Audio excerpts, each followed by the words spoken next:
Well, I want to start off with the big Mediterranean cruise that you were just on with Nancy. Was that your first cruise? And just tell me about that experience in general. It was my second cruise, but I'm just gonna call it my first because my first one was my kids were little and we did like a Royal Caribbean with like some other families and it was total chaos, kid slides, wet children in foreign places, and it was a lot. And then I on my show on Golden Bachelorette, we went on a ship, but it wasn't like really it was a cruise for people, normal people that go on that ship, but for us we were filming. So it really wasn't like a fun cruise. I get to go on excursions and see foreign lands. I got to sleep on the boat and then get tendered into like my dates. So I was on a cruise ship, but it wasn't actually cruising. So this was my real first adult, like amazing cruise. And I can't even tell you, it was by Regent Seven Seas. And it was like in a 5-star hotel that was floating in these beautiful Mediterranean locations. We started out in Rome and we did Sorrento and Amalfi. And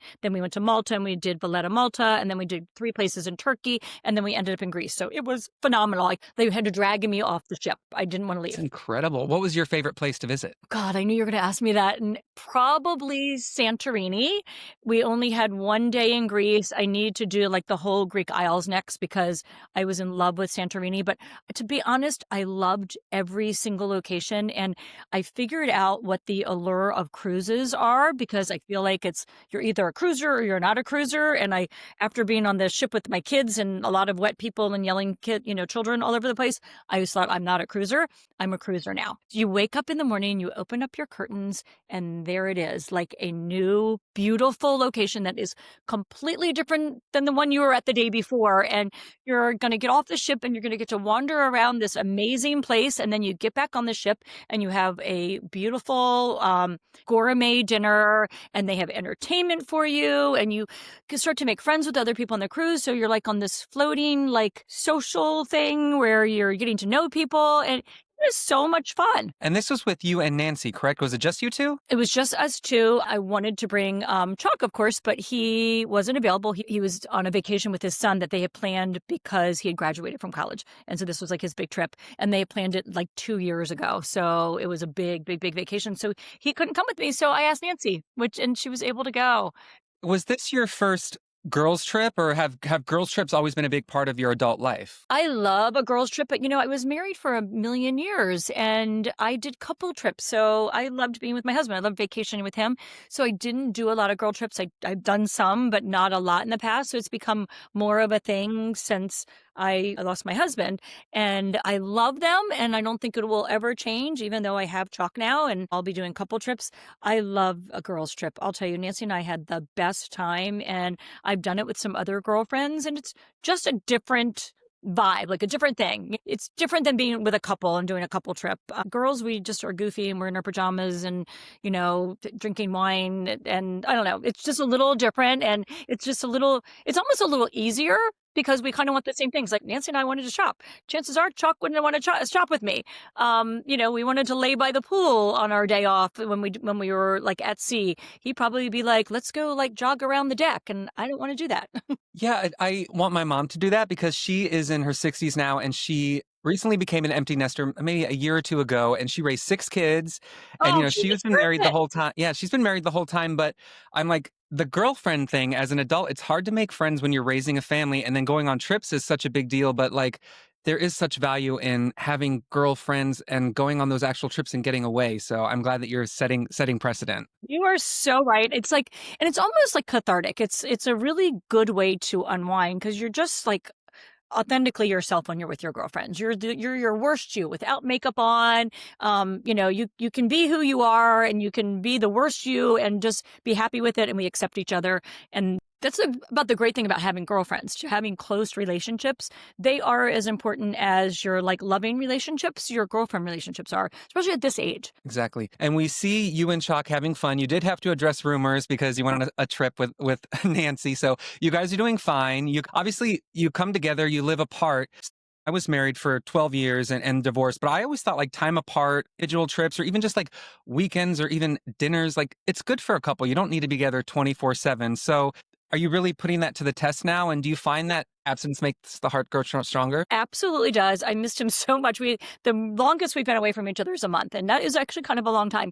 And it just our vacations didn't. So his was started a week earlier than mine, and then mine ended up a week later than his, and so we just couldn't get together. We finally did get together last week, and so we saw each other. And I'll tell you, by the time I saw him, I was, I it had been too long. Like I missed him so much. But the thing is that people keep saying, "Are you going to get married? Are you going to get married?" And I want to one day live with him, but it's not like when you're younger, when you're raising kids, you have to be together. When you're starting a life, you both have jobs and you need two people to be contributing to a household, especially if you have kids in it. We're not at that point in our life. We have pretty rich lives separately. He's doing his thing in Wichita. I'm doing my thing here in, DC. Being together is wonderful, and like merging our lives every once in a while is great, but we have kind of rich lives separately. So we kind of tend to not meet each other in each other's homes. Like I've been to Wichita, he's been here to DC area, but we meet in like LA sometimes. We meet in New York. We meet, we've gone to a couple of tropical vacations together. We get to do these really fun things together, not the mundane being at each other's houses. We get to do like fun stuff because we're not raising kids. We don't need to be in our houses anymore. So it's a lot more fun, honestly, than dating when you're younger. Yeah, I'm 40 and I'm finding that being divorced and dating now, it's like, because you are set in your ways, especially I don't have kids. So like we have our space, nothing's wrong. Like we come together, we don't need to be on top of each other all the time. So that makes sense. But the long distance, I understand, can be tricky. Did you end up buying that place in New York? I know you were looking for a while. Yeah, we really are still looking. So it became a lot harder than we ever imagined. So first of all, neither one of us have ever tried to find a place in New York. And by the way, it's really hard. You have to kind of live there because they are snatched up in 1 second. So you're like, oh my God, I saw pictures of that one. I had a realtor and everything. And they would send me pictures. And then I'd be like, okay, so I'm going to take the train up, on Friday. They're like, yeah, it'll be gone by Friday. Like you have to come now. So it became a lot harder than I thought it was going to be. Neither one of us had any idea. We're pretty naive about New York real estate, clearly. And it also, our lives were a lot busier than we ever expected them to be after the show. We didn't realize that we would have so many opportunities outside of the show, like, doing podcasts and doing appearances and going on vacations. And we get offered all these amazing things. And like, this is not going to last forever. So we say yes to like everything because it's so fun. And like when at the age of 62, do people actually ask you to do things? I had talked about when I was on The Golden Bachelor, how like as you get older, you become more invisible. And I was really like, that was really hitting hard for me a little bit because, I went from being an important person in my kids' lives, so your kids needed you so much. And I had this husband who needed me to like being an empty nester and not having a spouse anymore.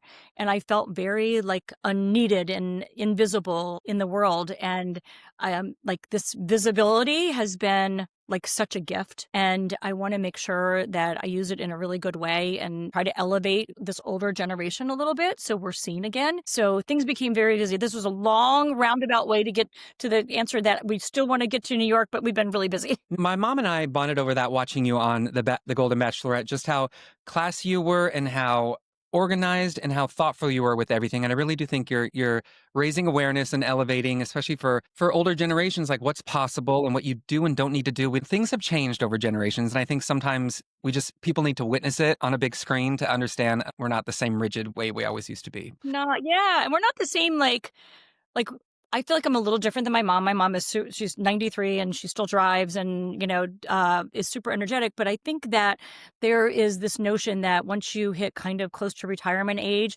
your life needs to slow down and you should settle back in and you should kind of take the back seat to the generation that's coming up and you be in a support role to them, like babysit the kids and help them financially. And your life takes a back seat and it shouldn't have to. Like we shouldn't have to be getting in the back seat yet because we still are able and we still have a lot to offer. And I want to, show that I've got this great opportunity. And I don't want to waste it. Absolutely. Now, you mentioned people are always asking about weddings, and some people speculated that you secretly got married, but you said that you'll never do that because viewers and fans have invested so much in you two over the years. So can you talk about your relationship with the viewers? Because in turn, you're investing a lot in them and saying they're going to know when there is a plan. Yeah. I mean, my relationship with the viewers is, paramount. It honestly is. I am so grateful that people watch the show because, there's a lot of things to watch and there's a lot of reality TV. So the people that watched, I feel really kind of responsible too. That Chalk and I, they watched this whole journey. They invested in us.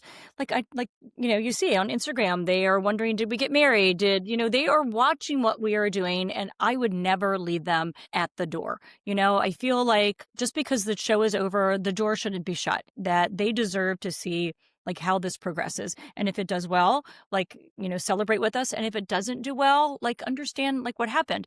I mean, clearly it's doing well. We're better than we've ever been. We're as close as, somebody who's been dating for a year should be, or engaged at this point. But I would never want for them to find out that we got married and not know that. I don't think it's fair. I feel like they have invested in us, like the viewers invested in us. And, obviously lots of them have moved on, and there's going to be a new bachelor really soon. They're going to be concentrating on him, but I still feel like, I always wonder what happens to people. Some of the couples like in the past have kind of gotten a little more silent and faded into the background. And every once in a while they'll pop into my mind and I'll go, God, what happened to them? I wonder if they got married, or I wonder if they have kids. So I like a little update every once in a while. People say, will you get married on TV? It hasn't been offered to us. And so I am perfectly happy doing our own, family wedding with our family and friends, but I would never not put some pictures up and let you know what's happening. We'll be looking forward to that. And no rush, no rush, no No rush. pressure. Yeah. And with that, September marks 2 years since you premiered on The Golden Bachelor in front of the whole nation. I know it's hard to do, but how would you encapsulate these past 2 years of your life? God, that is hard to do. Um, hmm. So going on the Golden Bachelor, I was scared. I was a person that kind of stays in the background of most situations. I kind of read it before I ever jump in. I did that on the Golden Bachelor. If you watch any of the beginning episodes, you'll see I am in the back of the pack for everything. And I was worried that maybe we wouldn't be dignified on the show, and they would have us doing the same things they had the younger kids doing, and we would look foolish. I was really worried about that. I didn't want to embarrass myself. I didn't want to embarrass my kids. So I kind of hung in the background until about the time where I had to do the talent show. And then I couldn't hide anymore. I was stuck up front. And I thought I either have to do this and be really brave. And it was very frightening to me. I did not like being in front of people and performing, and thought I need to do this and do it really well, or my journey is going to end and I'm just going to be the same person that I came on the show. And so I got up there and I did my best, and I got a date with Gary, and that was the prize. But the bigger thing for me was that I did something that was really scary, and I did it on national TV. And so that made it easy for me to do other scary things. It made it a lot easier because I took that jump and I had success. And even if I hadn't had success, I still would have been proud of myself for trying. And it was something that I hadn't done. I haven't done anything in a long time that scared me. You settle into comfortable life at this age. And at this age, you don't have to do anything because you've spent a lot of years creating a good life for yourself. And you don't need to do things that scare you. But my life had changed, and I needed to do something that shook it up a little bit, because I went from having the love of my life and planning growing old together to being really alone. So I did the show. I did something that was really scary. Going on the show was scary. Doing that performance, the talent show that I had to do was really scary. And that propelled me into being able to do the Golden Bachelorette when they asked me, because I was still scared, but I wasn't scared enough to say no to it. And I do that now with everything in life. If it scares me, I know it's going to be better. It's going to cause me some sleepless nights, but I have not regretted one of those decisions yet. So if I encapsulate what this has done, I mean, everybody knows the obvious stuff. I got this wonderful man out of this whole thing. I've made some great friends, both the men and the women that I've been on the shows with. I've got to do some incredible things. But the most important thing is I know to do things that are scary, because what it does for you in life is worth the sleepless nights. So after The Golden Bachelor and you get that offer, you know how the machine works, and you've gotten over that. You've proven yourself. Was it an immediate yes, but I'm scared, but I'm going to do it? Or was there hesitation before you said yes? So it was kind of presented to me you are one of the people that we're considering. Would you be interested if we pursued it? And so I said yes, absolutely, to that, because that was certainly a definite. And I thought, well, I'll throw my hat into the ring and maybe they'll pick me. There's obviously more logical choices. I wasn't on the show very long. Certainly I would have thought that they would have chosen Leslie or maybe Faith, or somebody that had lasted a little longer than me. So I didn't really think they were going to pick me. So it was kind of easy to say yes. And then as the process started kind of moving along, it became more apparent that I was really in the running. Like I wasn't a third choice or a second choice. I was maybe up there and that this could actually happen. So then when it was finally offered to me, I had that like time for it to settle in, like 3 months, honestly, because it's a long process and it had settled in by then and I really wanted it. So it was not hard to say yes. My biggest fear of all of these things are how it's going to affect my family because they don't sign up for this and they are not particularly kids who want to be in the limelight or be known as the daughters and sons of me doing this crazy thing. So they're like, don't kiss anybody on TV. And I had to like lie and say I wouldn't. And like, don't make a fool of yourself. Don't do anything that's going to embarrass us.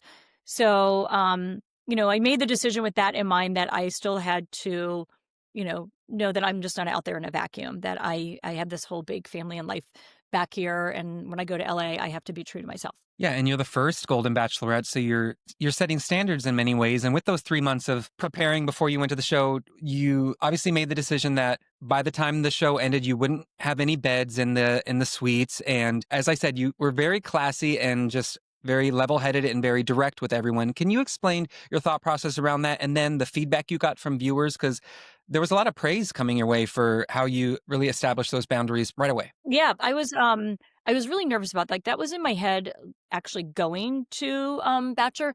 It's never my favorite part of any Bachelor season that it looks a little, and I hate to say this, but it looks a little sleazy to me because I don't think that cameras belong in the bedroom at any part of that thing. So they like leave the bedroom and then they come back the next morning and like sometimes they're laying in bed or they're in like skimpy clothing, like making breakfast together. It's all very implied that they had a physical relationship. And I don't think that's any of our business, to be totally honest. And I don't think it's an important part of the show, to be totally honest either.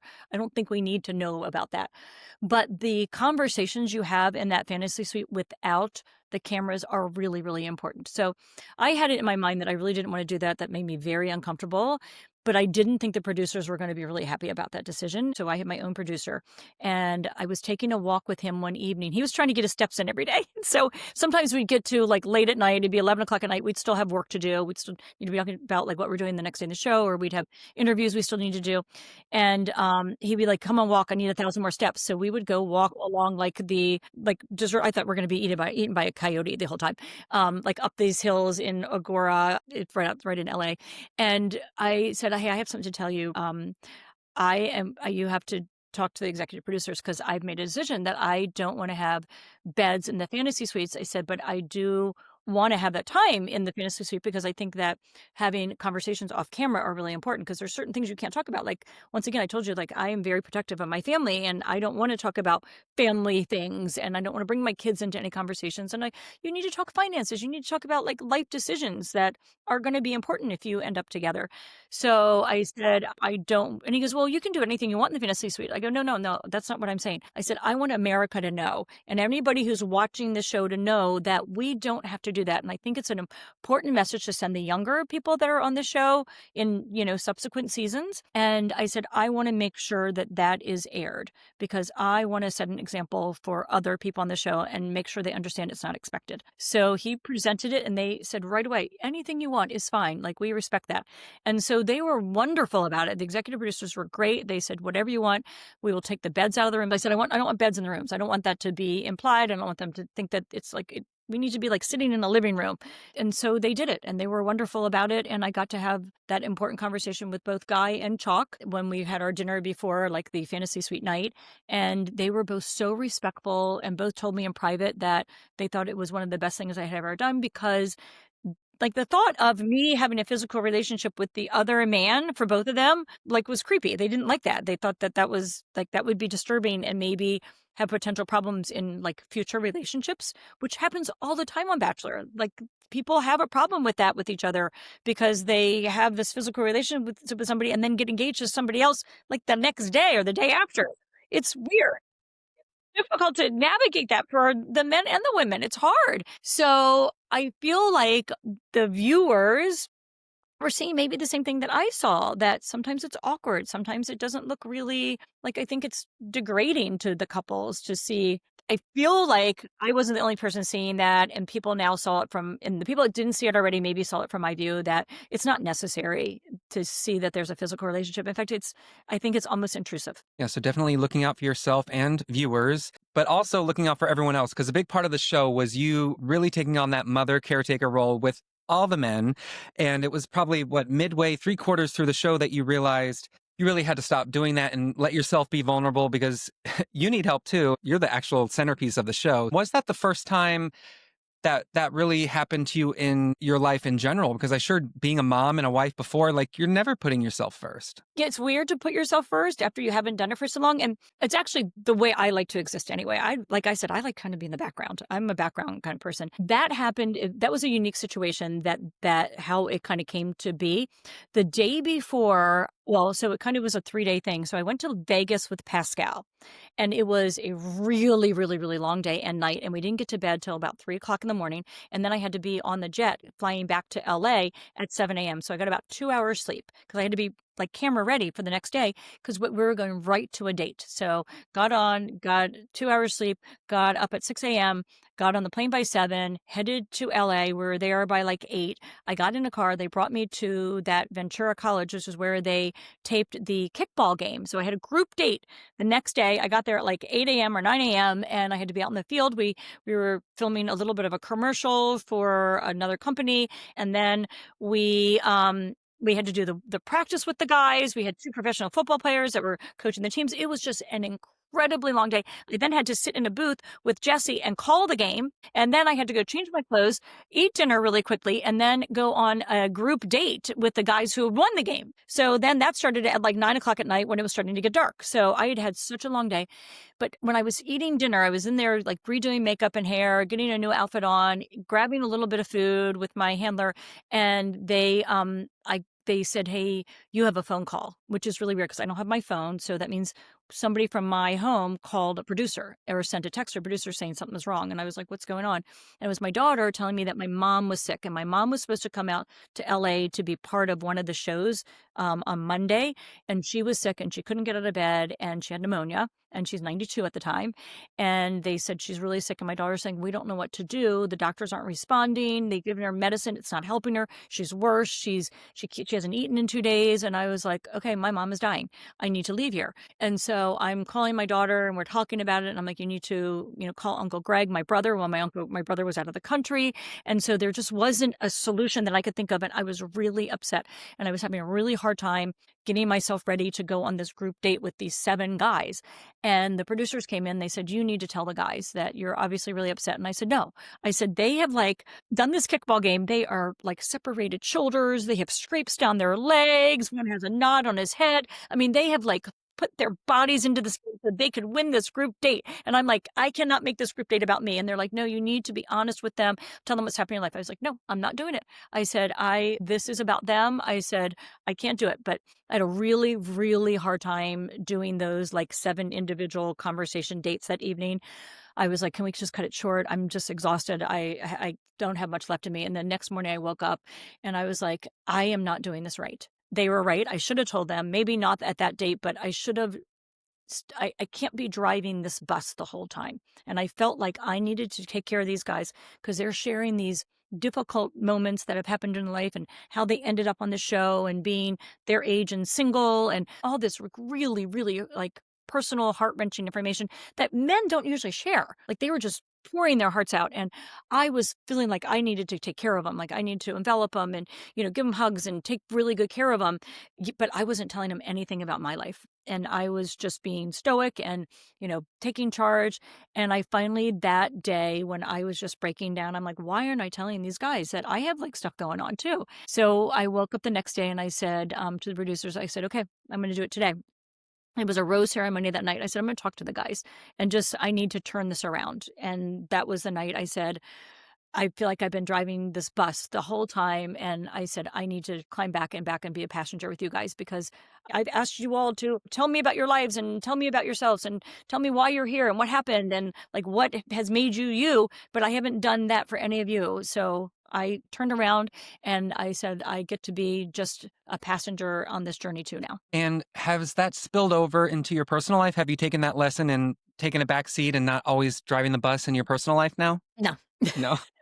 No, no. I'm not. I am the bus driver. It's where I like to be. It's funny because Chalk, one of our first conversations, he raised his kids pretty much from the time they were pretty young, mostly on his own. And he said, I am tired of being in charge of everything. And he also has his own business. He's just always in charge. He said, if you'd be in charge, it would be fine with me. And I'm like, that's where I'm comfortable. I like making sure I know what's going on and make sure like the flights are booked and we're organized and we know where, when we're going to see each other next and what I want to make sure my kids are all good and my grandkids are all good. If everybody is set and happy, then I'm happy until I get that, kind of organized. I'm not happy. So I'm very type A. And so I like being in charge. I feel the same. I'm same. Same Yeah. with you, Joan. One other thing I wanted to touch on. So by the end of the show, you had developed really strong relationships with many of the men, strong friendships, and by the time the reunion came around, you were happy to get their numbers and keep in touch. I'm wondering if you can speak to the long-held belief that, well, men and women can't be friends, especially if they're married, and how the show really pushes back against that because you really did care about them. So did you find that making these friends was new for you?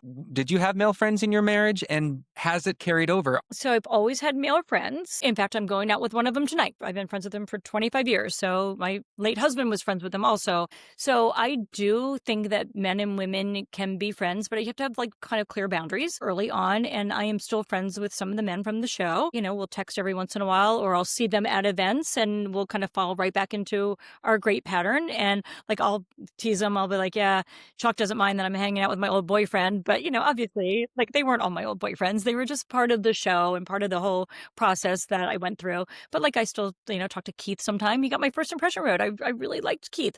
He didn't end up being my guy, but he ended up being a really good friend. And I talked to Gary Levinson. And, there's definitely a guy I talk to sometimes. You do this crazy journey. It's weird. And you develop relationships really quickly with people. And to just like say that never happened and put that in your past would be really hard for me. My friendships are really important to me.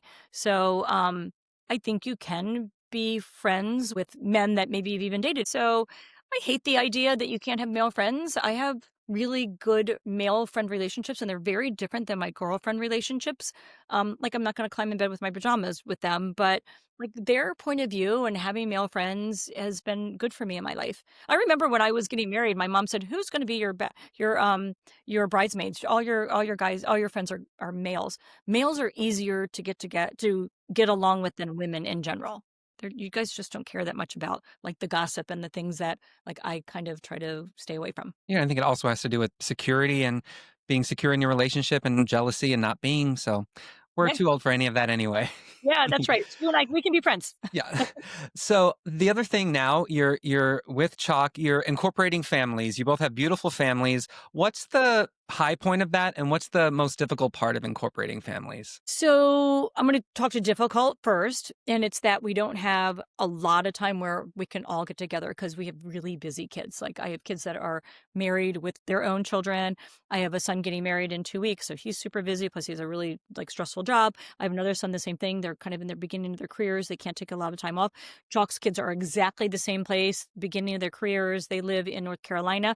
It's really hard to find time to get everybody together. So it's hard to develop these relationships when you're not together much. They text each other. My girls have a text with his daughter that is really funny. They bonded over shopping and dirty martinis. So like they're adults and they have fun, but they're really busy. So the hardest part about merging families is that our kids are adults and it's hard to get everybody together in the same room for more than a day or two at a time. Like we need a good like 2 week awesome vacation where they can go out at night and have fun together and really get to know each other. But that just doesn't happen that often. So that's the hardest part.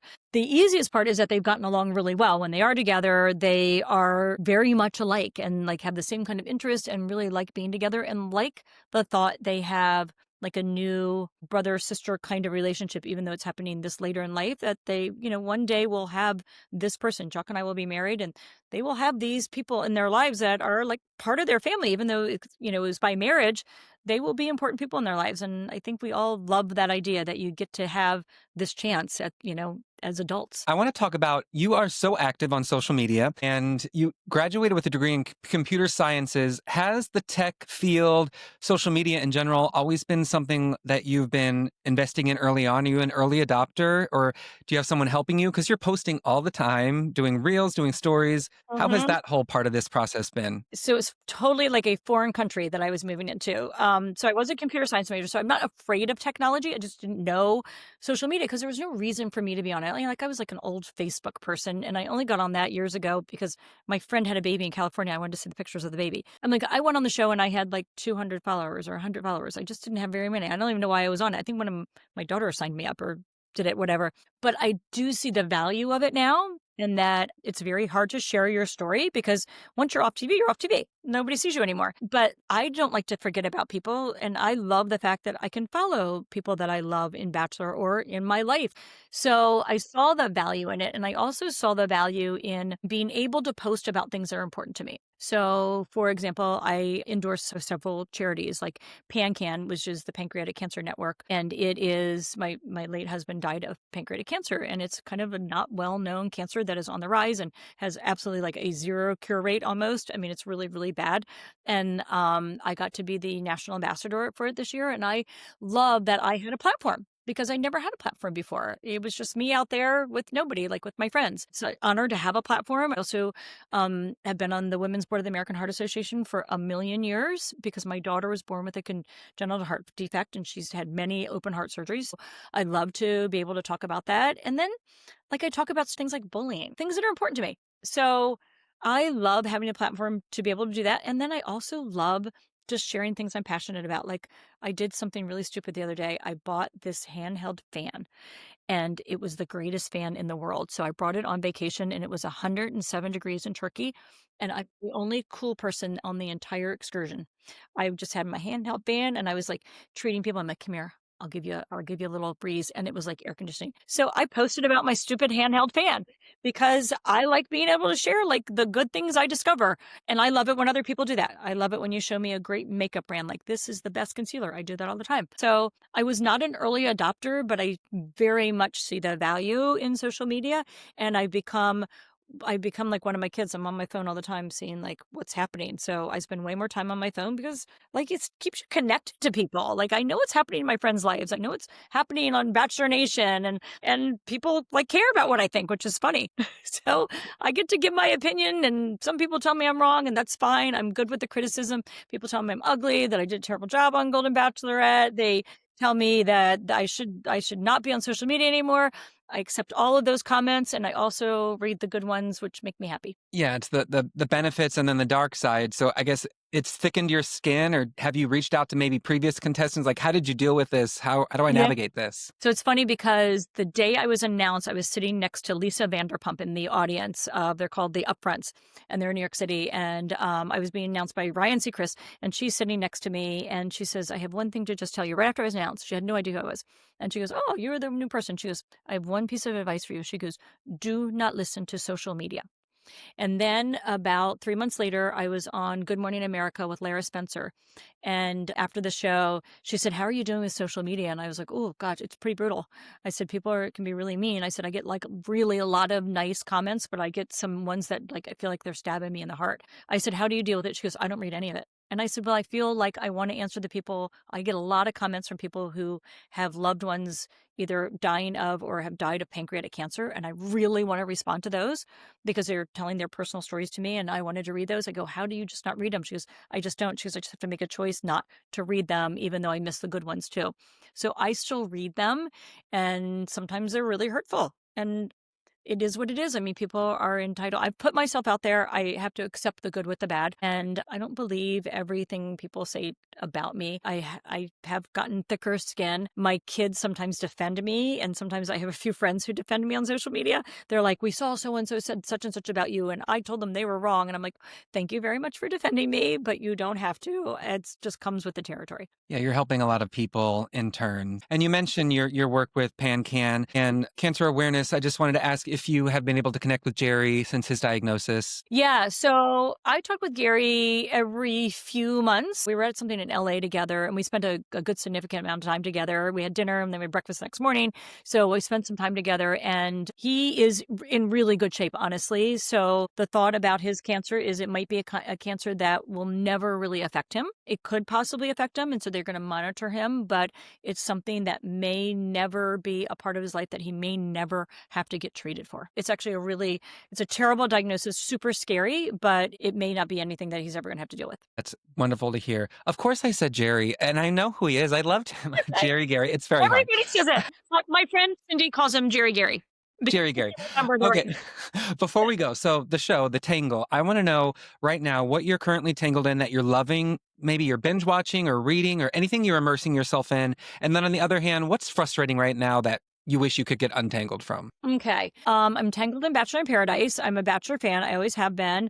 Also love HGTV. I watch it literally every day. It's like what soothes me at night. I can watch it and not get like super angsty about what's happening on it. I, of course, did White Lotus, and I'm a Bachelor fan. I can't wait to see Mel's season. So Golden Bachelor is going to start into September. I love Abbott Elementary. I'm still like a sitcom girl from way back from I Love Lucy. So I am an old sitcom girl and still loving them. I still do my reality. I did watch Love is Blind. I watched Love Island. So I kind of do those shows a little bit. Can we possibly expect you on the next season to make an appearance on The Bachelor? Golden Bachelor? I don't think I'm allowed to say. Okay. So I'm sorry. Possibly. But maybe another show. I'm just Okay. going to tease that. I'm sure you're going to be a lot of requests. Dancing with the Stars, everything. They're going to want you. Oh God, fingers crossed, right? So what's frustrating? What's frustrating that you need to get untangled from? Untangled from. We did touch on social media, and that is really hard. So I spend a lot of time on my phone, which like takes you away from real life. So I try to limit that. So maybe spending time so much on my phone on social media is where I need to untangle a little bit. And when I was on vacation, I did it a lot less and I was so much more at peace, but I felt like I neglected people that were talking to me. So I got on the plane and I had like 8 hours worth of answering people, but it felt good. It felt really good to be disconnected. All right, we're going to close this out with a rapid fire, and this will be like DMV type of stuff for the local listeners. So favorite restaurant in the DC area or one of your go-tos? So I kind of stay local a lot of times. There's right across the street from me is Glenwood's. I don't know if you ever go there in Rockville. Yeah. One of my favorite places because I can walk to it. They make a great French martini and the food is always consistently good. And I love the bartenders. I kind of know them at this point and they know my drink. We have so many great concert venues here. Wolf Trap, Merriweather. What are Yeah. some highlights of concerts you've been to here? Gosh, so I've seen Jimmy Buffett like 18 times at Merriweather, right? Everybody's seen Jimmy Buffett at Merriweather, I think. I saw dueling pianos with Elton John and Billy Joel at Verizon Center, at FedEx Field. I've seen him 3 times. I saw Elton John's his farewell tour. He farewell toured, I think 3 times. I saw them all 3 farewell tours. He finally actually did farewell. I'll tell you, Wolf Trap, I hadn't been there in years and went to I don't even remember who the band was, but what a wonderful concert venue. Easy to get in and out of. It's small, but big enough that you feel like you're at a real great performance. That's pretty great venue. I need to do that more. My brother and his wife had season tickets there. They go all the time. I got to think about doing that because that is an amazing venue. Do you have like a favorite dessert here or ice cream shop or sweets? Favorite dessert, I'm going to tell you, but this is a difficult one. So it's at BLT, which is downtown. They have my favorite dessert in the entire world. It's like a peanut butter mousse that sits on top of like a crumbly chocolate thing. It's really small. It's like this big, and it has a scoop of banana ice cream on top. It is to die for. It is the best dessert in the entire world. What do you like to do when you have a day off? I know a lot of people want to stay home, but if you have to go out, where are you going? Well, beach is my happy place. So if I could drive down to the beach and spend the day or the night there, I would go to the beach. I love, love, love. And Ocean City is perfect for me. I had a house there for years and I love it there. It's where a lot of my friends are. So beach is my probably favorite place to go. Otherwise, I'm going to like take my grandkids and go to the pool or do something with my grandkids. Yeah, I grew up going to Ocean City every summer. Now I go to Rehoboth a lot. Do you have a favorite restaurant in Ocean City? So I love One Coastal. I love, surprisingly, Ocean City has some good restaurants now. It didn't for years. And now it has some good, any of the hooked restaurants, there's a whole slew of them, but all the hooked restaurants are really, really good. But probably One Coastal is probably my favorite. You took Chalk to Ocean City yet? did. Yes, we spent a whole week there. His kids came too. Well, that's awesome. I'm going to Rehoboth this weekend, so I'm looking forward to it. Well, Joan, this was such a pleasure. Thank you. Thank you so much for taking your time, and we'll have to get coffee sometime or get a BLT dessert at some point. We're neighbors, so yeah. Yeah, let's go to BLT and have it, or we can go right across the street to Glenwoods. And it was so nice talking to you in a whole different way this time.